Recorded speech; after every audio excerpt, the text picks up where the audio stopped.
നമ്മൾ ഹൗസ് ഹണ്ടിങ്ങിൻ്റെ ഭാഗമായിട്ട് ഒരു ഓപ്പൺ ഹൗസിന് വന്നേക്കോട്ടെ. ഓപ്പൺ ഹൗസ് എന്താണെന്നറിയോ? ഇവിടെ എന്ന് വെച്ച് കഴിഞ്ഞാൽ ഇങ്ങനെ റെൻറ്റിങ്ങിനുള്ള പ്രോപ്പർട്ടികൾ നമുക്ക് ഇതുപോലെ ഒരു 10 മണി തൊട്ട് 12 മണി വരെ സമയത്തിനുള്ളിൽ താല്പര്യമുള്ളവർക്ക് വന്നിട്ട് ആർക്ക് വേണമെങ്കിലും ഇന്ന് വീട് കാണാൻ പറ്റും. അങ്ങനെയാട്ടോ പറയുന്നത്.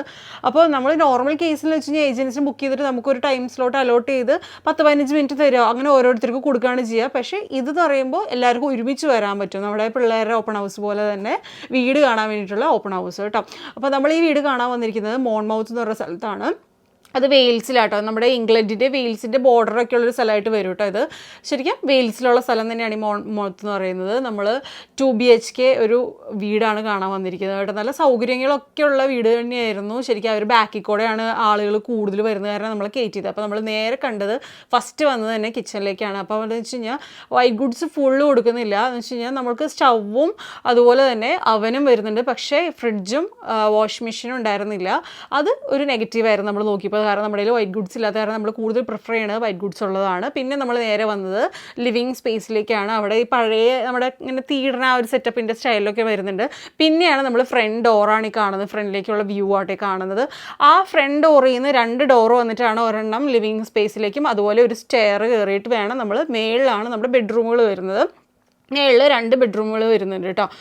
അത് അത്യാവശ്യം നല്ല ഇങ്ങനെ ഇത്തിരി പഴക്കമുള്ളതുകൊണ്ടാണോ എന്നറിയില്ല, രണ്ടും നല്ല അത്യാവശ്യം സ്പേസ് ഉള്ള ബെഡ്റൂമുകളായിരുന്നു. അപ്പോൾ ഫസ്റ്റ് മെയിൻ ബെഡ്റൂമിലേക്ക് നമ്മൾ കയറുമ്പോൾ തന്നെ 2 വാർഡ്രോബ് ഉണ്ടെന്നാണ് നമ്മൾ ഫോട്ടോ കണ്ടിട്ട് വിചാരിച്ചത് കേട്ടോ. അപ്പോൾ തുറന്നു നോക്കിയപ്പോൾ ഒരെണ്ണം അത്യാവശ്യം നല്ലൊരു വാർഡ്രോബായിരുന്നു. അത് പണ്ടെപ്പോഴോ റൂമായിട്ട് അവർ റെനോവേറ്റ് ചെയ്തെടുത്തതാണ്. അപ്പോൾ അതിൻ്റെ ഉള്ളിലാണ് നമ്മുടെ ഹീറ്റർ പെട്ട് പോയിട്ടുണ്ട് കേട്ടോ അതിൻ്റെ ഉള്ളിൽ. അപ്പോൾ ആ നോർമലി കാണാറില്ല പൊതുവേ, ഇതിൻ്റെ ഉള്ളിലാണ് പക്ഷേ ഹീറ്റർ വന്നിരിക്കുന്നത് നമ്മുടെ വാർഡ്രോബിൻ്റെ ഉള്ളിൽ.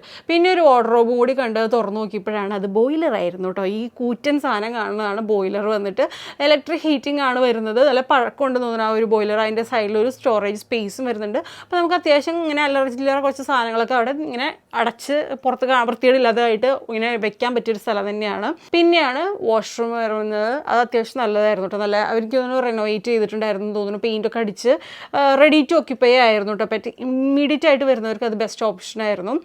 നല്ല നീറ്റായിട്ട് എല്ലാം മെയിൻറ്റെയിൻ ചെയ്തിട്ടുണ്ടായിരുന്നു.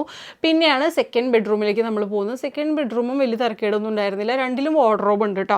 ആ വാർഡ്രോബും അത്യാവശ്യം കുഴപ്പമില്ലാത്തൊരു വാർഡ്രോബ് തന്നെയായിരുന്നു. ഇതിൻ്റെ ഉള്ളിൽ ഒരാൾക്ക് കയറി നിൽക്കാൻ പറ്റുന്ന അത്രയും പോലത്തെ ഒരു വാർഡ്രോബായിരുന്നു കേട്ടോ. കണ്ടോ, പണ്ട് വാർഡ്രോബ് ഉണ്ടാവാണ്ടിരുന്നിട്ട് അവർ എക്സ്ട്രാ പണിതെടുത്തതാണ്. ഇത് ബാക്കിൽ കാണുന്ന സ്പേസാണ്. നമ്മൾ ആദ്യം വിചാരിച്ചു അത് ഷെയർ ചെയ്തിട്ടുള്ള വല്ല സ്പേസ് ആയിരിക്കുന്നതാണ് വിചാരിച്ചത് കേട്ടോ.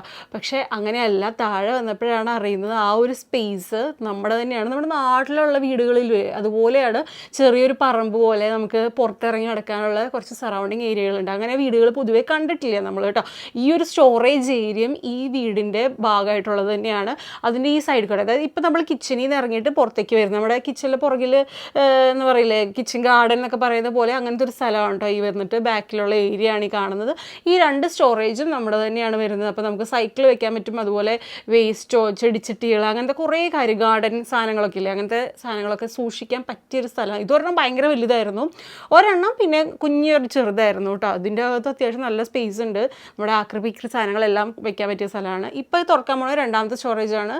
അതെന്ന് പറയുന്നത് സൈക്കിളൊക്കെ വെക്കാൻ ആപ്റ്റായിട്ടുള്ളൊരു സ്ഥലം തന്നെയാണ് കേട്ടോ. ശരിക്കും പറഞ്ഞു കഴിഞ്ഞാൽ കുറേ വീട്ടിലുള്ള വൃത്തിയുടെ സാധനങ്ങളൊക്കെ ഇവിടുത്തെ ഏറ്റവും കൂടുതൽ പ്രശ്നം നമ്മൾ കണ്ടിരിക്കുന്നത് സ്റ്റോറേജ് ഇല്ലായ്മയാണ്. പക്ഷേ ഈ വീട്ടിൽ സ്റ്റോറേജ് ധാരാളമായിട്ടുണ്ടായിരുന്നു. ഇമ്മീഡിയറ്റ് അവൈലബിൾ ആയതുകൊണ്ട് നമ്മളത് എടുത്തില്ല കേട്ടോ തൽക്കാലം. കാരണം നമുക്ക് 1 മാസം മുമ്പേ ആ വീട്ടിൽ കയറേണ്ടി വരും. അപ്പോൾ നമ്മൾ അത്രയും പെട്ടെന്നായതുകൊണ്ട് അതെടുത്തില്ല. ബാക്കി പെർഫെക്റ്റ് ആണ്. ഇപ്പോൾ ഈ കിച്ചൺ സൈഡാണ് ഈ ഡോറ് കാണുന്നത്. നമ്മൾ ആളെ കാണിക്കാൻ വന്ന ആളുടെ അവിടെ നിന്ന് ഇതാണ് ഫ്രണ്ട് ഡോറ്. അവിടെ നിന്ന് ഇങ്ങനെ ഇറങ്ങി നടക്കാനുള്ളൊരു വഴിയും കൂടി വരുന്നുണ്ട്. നമ്മുടെ നാട്ടിലെ വീടുകളൊക്കെ പോലെ തന്നെ കേട്ടോ. വീട് പെർഫെക്റ്റ് ആയിരുന്നു. ഏർലി ആയതുകൊണ്ടാണ് 800 ആണ് കേട്ടോ എൻ്റെ ഒരു റെൻറ്റ് വരുന്നത്. മോൺമൗത്തിലുള്ള നല്ല അടിപൊളി ഒരു വീട് തന്നെയായിരുന്നു. പക്ഷെ നമുക്കിത് വേണ്ടായിരുന്നു.